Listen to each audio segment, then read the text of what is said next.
नमस्कार दोस्तों, आप पढ़ रहे हैं कक्षा 12वीं एनसीईआरटी गणित, जिसमें आज आप पढ़ेंगे प्रश्नावली 4.5। तो देखिए, इस प्रश्नावली में हमें दो चीजें पढ़नी है। एक तो आव्यूह का सहखंडज पढ़ना है और आव्यूह का व्युत्क्रम पढ़ना है। तो देखिए, सबसे पहले यदि हम बात करें आव्यूह का सहखंडज, सहखंडज को अंग्रेजी में एडज्वाइंट कहते हैं। देखिए, सहखंडज कैसे निकाला जाता है। यदि आपके पास मान के चलिए एक आव्यूह दिया गया है ए, अब ए आव्यूह 2x2 का भी हो सकता है, 3x3 का भी हो सकता है। तो मान के चले हम एक आव्यूह है हमारे पास 3x3 का, जिसके अवयव A11, A12, A13, A21, A22, A23, A31, A32, A33 कहलाते हैं। तो देखिए, इनकी सहायता से पहले तो आप इनके सहखंड ज्ञात करें। सहखंड मतलब कैपिटल A11 ज्ञात करें, capital A12, capital A13, capital A21, capital A22, capital A23, capital A31, capital A32, capital A33। इन सब को यदि सहखंडों को आप ज्ञात कर लेते हैं तो उनकी सहायता से बनता है एडज्वाइंट। एडज्वाइंट मतलब सहखंडज, और जो सहखंडज एडज्वाइंट होता है वो इस प्रकार से बनता है कि A11, A12, A13 एक कॉलम में आता है, ठीक है। ऐसा नहीं होता, जबकि यहाँ पे जो अवयव होते हैं A11, A12, A13 एक पंक्ति बनाते हैं, जबकि एडज्वाइंट में यह तीनों क्या बनाते हैं, स्तंभ बनाते हैं। सेम बिल्कुल A21, A22, A23 क्या है, एक पंक्ति थी, लेकिन अब इसमें जो कैपिटल A21 होगा, A22 होगा, A23 होगा, ये दूसरा स्तंभ होगा। इसी प्रकार से जो यहाँ तीसरी पंक्ति के रूप में अवयव थे, लेकिन उसके सहखंड जो होंगे वो तीसरे स्तंभ के रूप में होंगे। तो यदि हमें किसी सवाल का एडज्वाइंट निकालना है, सहखंडज निकालना है, तो कैसे निकालेंगे? इन सब को सबसे पहले आप ज्ञात करेंगे, फिर आप एडज्वाइंट ए बराबर लिखेंगे और इस क्रम में सभी सहखंडों को जमा देंगे। इसके बाद हम बात करेंगे आव्यूह का व्युत्क्रम। व्युत्क्रम मतलब इनवर्स।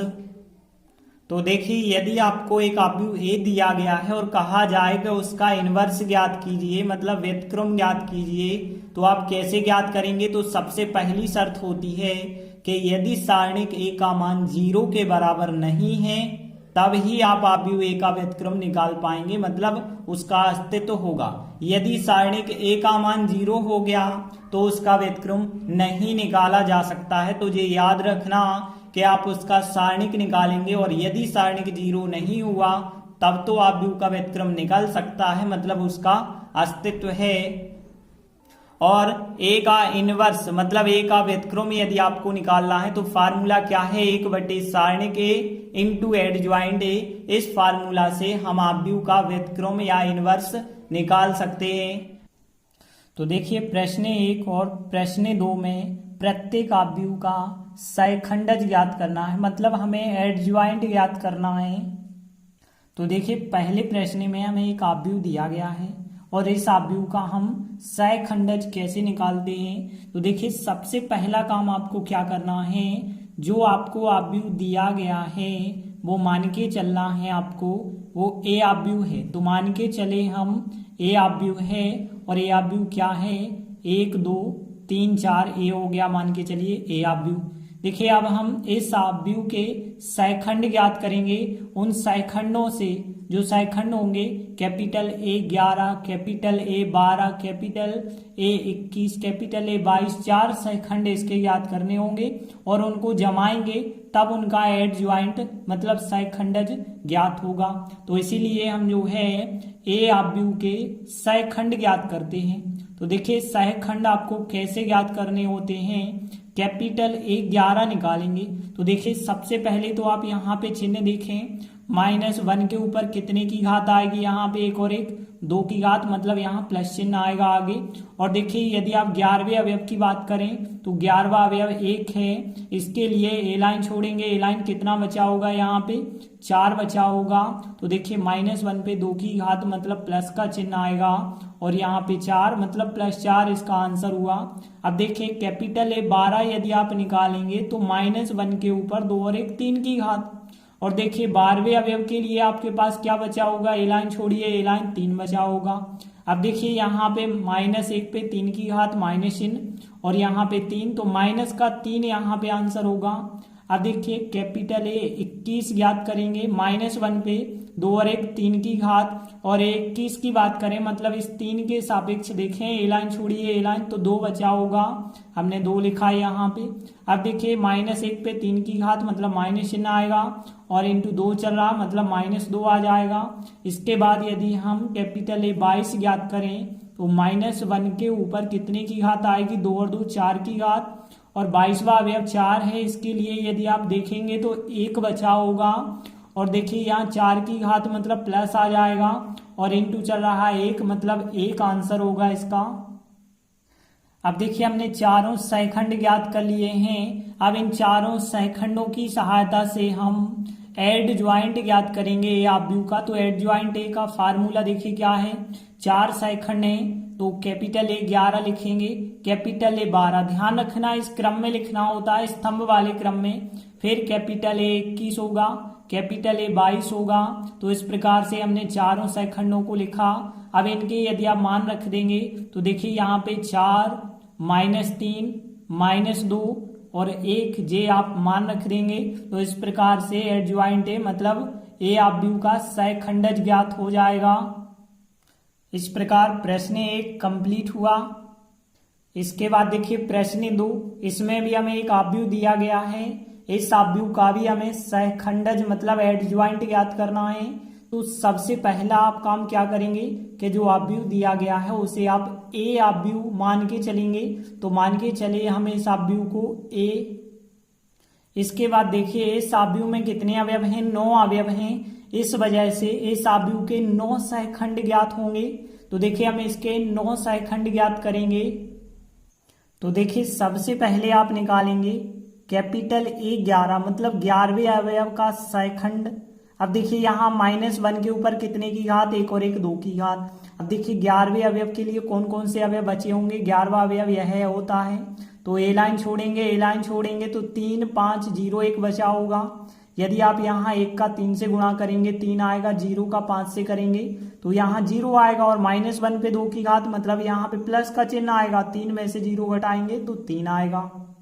इसके बाद यदि आप कैपिटल ए 12 ज्ञात करेंगे, 12वें अवयव का सहखंड, तो देखिए यहाँ पे -1 पे 2 और 1 3 की घात आएगी, 3 की घात का मतलब माइनस चिन्ह आएगा, और देखिए 12वां अवयव -1 जो है इसके लिए कौन कौन से अवयव बचे होंगे, 2 5 -2 1 बचा होगा। यदि 1 का 2 से गुणा करेंगे 2, 1 बीच में माइनस लगाना है -2 और 5 का -10, और 1 बीच में माइनस लगाना था प्लस का 10, 10 और 2 12 हो जाएंगे माइनस के। कैपिटल ए 13 फिर ज्ञात करेंगे, तो देखिए -1 के ऊपर 3 और 1 4 की घात। देखिए कैपिटल ए 13 के लिए मतलब इस 2 के लिए देखें तो 2 3 -2 0 आएगा, 0 का 2 से गुणा करोगे 0, 1 माइनस बीच में लगाना है, और यहाँ -2 और 3 का गुणा करोगे तो 6 आएगा माइनस का, और 1 माइनस लगाना था प्लस का 6, 0 और 6 को जोड़ोगे तो 6 होगा। इसके बाद कैपिटल ए 21 ज्ञात करेंगे, तो -1 के ऊपर 2 और 1 3 की घात। देखिए 21वें अवयव के लिए मतलब इस 2 के लिए बात हो रही है, -1 2 आएगा और 0 1 आएगा, और आगे सॉल्व करेंगे 1 का -1 से करेंगे तो -1 आएगा, और 0 का करेंगे 2 के साथ तो 0 आएगा। देखिए 3 की घात माइनस और 1 माइनस ए है तो माइनस माइनस प्लस का 1। इसके बाद 22वें अवयव का सहखंड हम याद करेंगे, तो देखिए -1 के ऊपर 2 2 4 की घात मतलब प्लस आएगा। देखिए 22वां अवयव है 3, 3 के लिए कौन कौन से अवयव, 1 2 -2 1 आएगा, 1 का 1 से गुणा किया, -2 और 2 का करेंगे -4, 1 माइनस बीच में लगाना है +4, 1 और 4 कितने हो गए 5। इसके बाद ए 23 ज्ञात करेंगे, 23वें अवयव का सहखंड, तो देखिए यहाँ -1 के ऊपर 2 3 5 की घात आएगी मतलब माइनस चिन्ह, और देखिए 23वें अवयव के लिए यदि हम देखें तो 23वां अवयव ए रहा, तो देखिए 1 -1 -2 0 आएगा, और यहाँ 0 का 1 से करेंगे 0 -2 और -1 का, तो यहाँ प्लस का 2 होगा, लेकिन एक बीच में माइनस लगाना होता है तो -2 और माइनस यहाँ पे है तो माइनस माइनस प्लस का 2 आएगा। इसके बाद कैपिटल ए 31 ज्ञात करेंगे, तो देखिए यहाँ पे -1 के ऊपर 3 और 1 4 की घात मतलब प्लस का चिन्ह आएगा, और 31 मतलब इस 2 की बात हो रही है, तो देखिए -1 और 2 आएगा, 3 आएगा, 5 आएगा। और यदि इन दोनों का गुणा करेंगे 5 एकम 5 माइनस का माइनस चिन्ह 3 दूनी 6 होगा। तो देखिए माइनस के 5 माइनस के 6 माइनस के 11 आ जाएंगे। इसके बाद कैपिटल ए 32 हम ज्ञात करेंगे तो -1 के ऊपर 3 2 5 की घात। देखिए 32वां अवयव है 0, तो यहाँ पे 1 2 2 5 आएगा। तो देखिए यहाँ पे 5 एकम 5 होगा, -2 दूनी 4 होगा और फिर 5 में से 4 को आप घटाएंगे तो 1 बचा होगा और माइनस का ये चिन्ह तो -1 आएगा। इसके बाद कैपिटल ए 33 हम ज्ञात करेंगे तो -1 के ऊपर 3 3 6 की घात मतलब प्लस चिन्ह। और देखिए इस 33वें अवयव के लिए कौन कौन से अवयव आपके पास बचे होंगे, तो देखिए 1 बचा होगा, -1 2 और 3 बचा होगा। यदि आप 3 का 1 से गुणा करेंगे 3, 2 और -1 का -2, एक माइनस बीच में लगाना है तो प्लस का 2, 3 और 2 कितने हो जाएंगे 5। तो देखिए यहाँ 9 अवयव थे और 9 अवयवों के 9 सहखंड हमने ज्ञात कर लिए हैं। अब इन सहखंडों को जमा के हम एडज्वाइंट ज्ञात कर सकते हैं। इसके बाद देखिए अतः हम एडज्वाइंट ए लिखेंगे, लेकिन ध्यान रखेंगे 11 12 13 जो है अब कॉलम वाले क्रम में आएगा और 21 22 23 भी कॉलम में रहेगा और 31 22 23 भी कॉलम में रहेंगे। देखिए हमने इन सब के मान ज्ञात कर लिए थे। इन सब के मानों को यदि आप रख देते हैं तो आपको एडज्वाइंट ए ज्ञात हो जाता है। एडज्वाइंट ए का मतलब हमें दिए गए अवयव का सहखंडज प्राप्त हो जाता है। तो इस प्रकार से प्रश्न 2 भी कंप्लीट हुआ। इसके बाद देखें तीसरा प्रश्न और चौथा प्रश्न के लिए कहा गया है सत्यापित कीजिए कि ए इंटू एडज्वाइंट ए बराबर होता है एडज्वाइंट ए इंटू ए और यह मान बराबर होता है सारणिक ए इंटू आई के। तो देखिए सबसे पहली चीज यदि हम देखें तो हमें एक आव्यूह दिया गया है तीसरे प्रश्न में। तो देखिए हमें जो आव्यूह दिया गया है मान के चलेंगे हम इसे ए आव्यूह के बराबर। तो देखिए ए के बराबर इस आव्यूह को मान लिया है। अब देखिए हम एडज्वाइंट ज्ञात करते हैं तो एडज्वाइंट ज्ञात करने के लिए हमारे पास 4 अवयव हैं तो चारों अवयव के हमें सहखंड ज्ञात करने होंगे। तो इसीलिए हम ए आव्यूह के सहखंड ज्ञात करेंगे। तो देखिए कैपिटल ए 11 ज्ञात करेंगे तो देखिए -1 के ऊपर 1 और 1 2 की घात। और देखिए यहाँ 11 के लिए यदि हम देखें इस 11वां अवयव है इसके लिए क्या बचा -6 तो -6 हमने लिखा। देखिए यहाँ -1 पे 2 की घात मतलब प्लस का चिन्ह आएगा और माइनस का 6 और आप सॉल्व करेंगे तो -6 आ जाएगा क्योंकि प्लस माइनस का माइनस होता है।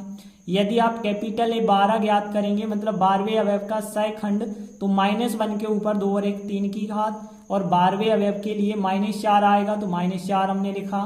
देखिए यहाँ पे -1 पे 3 की घात माइनस चिन्ह आएगा और माइनस का 4 है तो देखिए माइनस और माइनस प्लस का 4 आंसर होगा। फिर इसके बाद कैपिटल ए 21 ज्ञात करेंगे -1 के ऊपर 2 और 1 3 की घात और देखिए 21 की बात करें -4 की तो इसके लिए आपको आंसर में 3 मिलेगा। तो देखिए 3 लिखा हमने, यहाँ -1 पे 3 की घात माइनस चिन्ह आएगा और 3 लिखा हमने तो माइनस का 3 बन जाएगा।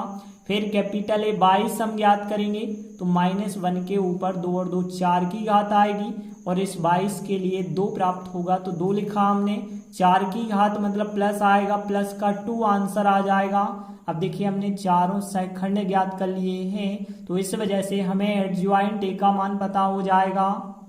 तो आता है एडज्वाइंट ए। देखिए इन चारों सहखंडों को जमाने का क्रम capital A 11 capital A 12 capital A 21 capital A 22 इस प्रकार से आप जमाएंगे इस क्रम में। तो देखिए यहाँ पे -6 4 -3 2 इस प्रकार से जो है हमें एडज्वाइंट ए का मान प्राप्त होगा।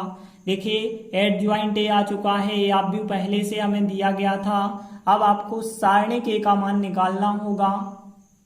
तो हमने लिखा तथा सारणिक ए अब हम ज्ञात कर रहे हैं। सारणिक ए का मतलब जो आपको ए आव्यूह दिया गया था इसी में सारणिक के चिन्ह आपको बना देने हैं। तो 2 3 और यहाँ -4 और -6 जो आव्यूह दिया गया था इसी में सारणिक के चिन्ह लगाएंगे। 2 और -6 का गुणा -12 एक माइनस बीच में लगाएंगे और 4 3 का गुणा भी यहाँ -12 हो रहा है। तो देखिए यहाँ पे माइनस के 12 और यहाँ प्लस के 12 मतलब यहाँ पे आंसर 0 आ गया है। तो देखिए सारणिक ए का मान भी हमने ज्ञात कर लिया, एडज्वाइंट ए का मान भी ज्ञात कर लिया और ए आव्यूह हमें पहले से दिया गया है। अब देखिए आपको क्या क्या चीजें निकालनी है। ए इंटू एडजॉइंट ए का मान इसके बराबर है और इसके बराबर है, मतलब ये तीनों चीजें हमें निकालनी होगी। तो पहले हम ए और एडजॉइंट ए का गुणा करते हैं।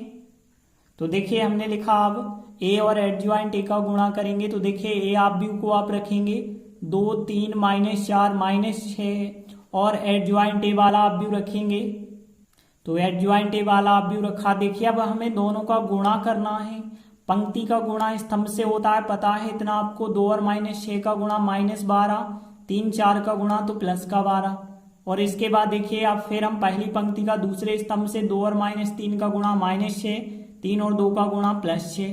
अब देखिए इसके बाद दूसरी पंक्ति का गुणा करेंगे 4 -6 का तो 24 होगा। यहाँ -6 और 4 का करेंगे तो -24 हो जाएगा। फिर देखिए -4 का -3 से करेंगे तो यहाँ पे प्लस का 12 होगा। अब हम -6 का गुणा 2 के साथ यदि करते हैं तो यहाँ पे हो जाएगा फिर -12। और आगे यदि आप इसे सॉल्व करेंगे तो देखिए आपको क्या प्राप्त होगा। यहाँ पे 0 0 0 0 मतलब आपको एक शून्य आव्यूह प्राप्त हो चुका है। तो देखिए हमने ए और एडजॉइंट ए का गुणनफल निकाला तो हमें 0 0 0 प्राप्त हुआ है। अब हम एडजॉइंट ए और ए का गुणनफल ज्ञात करेंगे। तो देखिए अब हम जो है एडजॉइंट ए और ए का गुणा करेंगे। तो देखिए एडजॉइंट ए का हमने मान रखा -6 -3 4 2 एडजॉइंट ए का मान रखा और इंटू ए आव्यूह का मान रखेंगे। तो ए आव्यूह कितना था 2 3 -4 -6 था। इन दोनों का यदि आप गुणा करेंगे तो देखिए आपको क्या प्राप्त होगा। पंक्ति का गुणा स्तंभ से करना है। -6 का गुणा 2 से करेंगे तो -12 आएगा। -3 -4 का करेंगे तो प्लस के 12 आएंगे। फिर पहली पंक्ति का दूसरे स्तंभ से तो -6 का 3 से करेंगे तो यहाँ -18 आएगा। फिर 3 और 6 का करेंगे तो प्लस का 18 आएगा। इसके बाद देखिए दूसरी पंक्ति लेंगे और पहले स्तंभ से करेंगे 4 दूनी 8 हो जाएगा। 2 और -4 का करेंगे तो फिर 8 हो जाएगा। फिर देखिए इस दूसरी पंक्ति का दूसरे स्तंभ से 4 3 12 हो जाएगा और यहाँ पे 6 दूनी 12 हो जाएगा। अब आगे आप यदि सॉल्व करेंगे तो देखिए यहाँ भी आपको 0 0 0 आपको प्राप्त हो जाएगा। तो देखिए हमने दो चीजों की तो मान निकाल दिए हैं। अब हमें सारणी के इंटू आई का मान निकालना होगा। तो देखिए सारणी के इंटू आई यदि हम निकालेंगे तो सारणी के का मान हमने निकाला था 0 आया था तो 0 लिखा इंटू आई। आई क्या होता है? आई होता है तत्समक आव्यूह। सवाल 2/2 का है तो यहाँ पे 2/2 का तत्समक आव्यूह रखेंगे 1 0 0 1। और देखिए यहाँ पे इस आव्यूह के आगे लिखा है 0 तो 0 का गुणा आव्यूह के हर एक अवयव से आप करेंगे तो यहाँ पे 0 0 0 0 आपको प्राप्त होगा। अब आप देख सकते हैं इसका मान 0 0 0 मतलब शून्य आव्यूह, इसका मान भी शून्य आव्यूह और इसका मान भी शून्य आव्यूह। इसका मतलब है यहाँ स्पष्ट है कि इसका मान और इसका मान बराबर है। तो देखिए हमने लिखा यहाँ स्पष्ट है ए इंटू एडजॉइंट ए इंटू ए, सारणी के इंटू आई, इन तीनों के मान आपस में बराबर हैं और यही हमें सत्यापित करना था। तो इस प्रकार से प्रश्न 3 कंप्लीट हुआ। इसके बाद अगला चौथा प्रश्न भी हमें यही सत्यापित करना है। तो देखिए आपके पास एक आव्यूह दिया गया है। सबसे पहली चीज तो आप इस आव्यूह को ए के बराबर मानेंगे। तो देखिए हमने लिखा हल, मान के चले ए बराबर यह आव्यूह है। अब देखिए हमें यहाँ पे एडजॉइंट ए फिर निकालना है। तो फिर हम क्या करेंगे, इस आव्यूह के सहखंड ज्ञात करेंगे। तो यहाँ पे 9 अवयव हैं तो 9 ही सहखंड होंगे। तो देखिए 11वें पद का हम यदि सहखंड निकालेंगे तो कैपिटल ए 11 होगा, -1 के ऊपर 1 और 1 2 की घात होगी। यदि हम बात कर रहे हैं 11वें अवयव की तो देखिए यहाँ पे 0 -2 0 3 आएगा और यहाँ पे आप 3 का 0 से गुणा करेंगे 0 और 0 का -2 से होगा तो 0 और -1 पे 2 की घात मतलब धन का चिन्ह आएगा। 0 में से 0 घटाएंगे तो 0 ही आ जाएगा। इसके बाद कैपिटल ए 12 यदि आप ज्ञात करेंगे तो -1 के ऊपर 2 और 1 3 की घात मतलब माइनस का चिन्ह आ जाएगा। और देखिए 12वें अवयव का यदि हम प्रसार देखें तो क्या आएगा, देखिए 3 -2 1 3 आएगा और ऐसे सॉल्व करेंगे। 3 त्रिका 9 होगा, 1 और -2 का -2, एक बीच में माइनस लगाना है तो प्लस का 2, तो 9 2 11 हो जाएगा, माइनस का 11। इसके बाद 13वें अवयव का सेकंड देखिए, यहाँ पे 13 मतलब -1 पे 3 और 1 4 की घात लगाएंगे। 13वें अवयव की यदि हम बात करें इस 2 की तो 3 0 1 0 आएगा, और 3 का 0 से करेंगे 0, -1 का 0 से करेंगे 0, 0 में से 0 घटाएंगे तो 0 आएगा। इसके बाद देखिए कैपिटल 21 निकालेंगे, मतलब -1 पे 2 और 1 3 की घात। और देखिए 21वें अवयव की बात करें तो यहाँ इस 3 के सापेक्ष देखिए -1 और -1 और 2 आएगा, 0 और 3 आएगा। तो देखिए यदि 3 का गुणा 1 से करेंगे माइनस का 3 आएगा, और बीच में माइनस चिन्ह, 0 का 2 से तो 0, और देखिए यहाँ माइनस और माइनस ये था, प्लस का 3 हो जाएगा। इसके बाद कैपिटल A22 ज्ञात करेंगे तो -1 के ऊपर 2 और 2 4 की घात। और देखिए 22वें अवयव के लिए यहाँ इस 0 के लिए 1 2 1 3 आएगा, 3 का 1 से करेंगे 3, 1 का 2 से करेंगे 2, 3 में से 2 घटाएंगे 1। इसके बाद कैपिटल A23 ज्ञात करेंगे तो -1 के ऊपर 3 2 5 की घात। देखिए 23वां अवयव ए रहा, तो यहाँ पे 1 -1 1 0 आएगा, और यदि आप इसे सॉल्व करोगे 0 का 1 से गुणा 0 होगा, बीच में माइनस चिन्ह, 1 और -1 का करोगे -1, लेकिन बीच में एक माइनस लगा था, प्लस का 1 बन जाएगा, और 0 + 1 करोगे 1 आएगा, लेकिन माइनस का 1 आ जाएगा।